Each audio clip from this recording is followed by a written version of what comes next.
So there are some OPCs that we are opening on a regular basis. There is definitely more awareness amongst people. So we've seen inquiries to open OPCs primarily, when an entrepreneur is a solo entrepreneur, but they definitely need a structure and more importantly, the protection over the unlimited liability. In today's episode, we will discuss about business structures and how to choose the one to start your business, when to formally register your business, where to take required professional services for your business without much hassle, also understanding the aspects of changing business structures from one type to another for existing businesses, and a lot more. So do stick till the end. When is the right time to register a business? So typically, when you kind of get out of, in my personal opinion, when you get out of a business activity or a commercial activity being a hobby project to something that you think of a more serious as a venture or the career that you would want to pursue, I think that is a very ideal time to actually get a business registered. A lot of people, do wait for the business to be significant before they actually go in the incorporation process. Sometimes it is also attached with the perceptional aspects of it being very complex or being very expensive.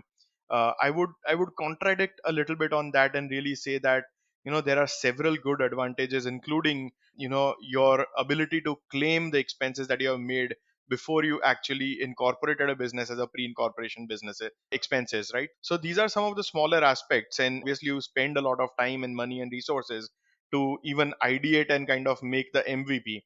So even at that point of time, if you have a registered business, you can claim those as an expenses, and when your business starts making a revenue, you can offset those expenses against the revenues and so on and so forth. So also it kind of gives you an identity as a business, and so it becomes easier to kind of do an outreach, reach out to potential clients with a lot more confidence than actually being a solo person pursuing a dream. Kind of adds to that identity. And so really good time to start a business is when you are serious about pursuing that as a career option as opposed to a hobby, side gig. I think that definitely counts for it to be an incorporated business.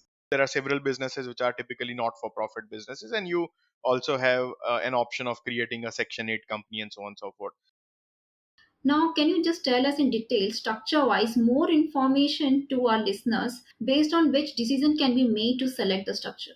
Absolutely. So, in line with what we have been discussing, the taxation advantages or disadvantages, the limited liability, all of those factors kind of weigh in. To kind of put it in perspective, a limited liability partnership would have an annual compliance due versus a private limited company would also have an annual compliance due. Apart from that, it would also need a statutory audit, even though the business does not make a single penny. So ideally, you should not really kind of change your structures every now and then. It is not practically possible as well. But given that, if you really think that your business has scaled beyond the offerings that your current structure is providing, you can always opt for an option to upgrade that to structured formation type, and there is nothing wrong in that.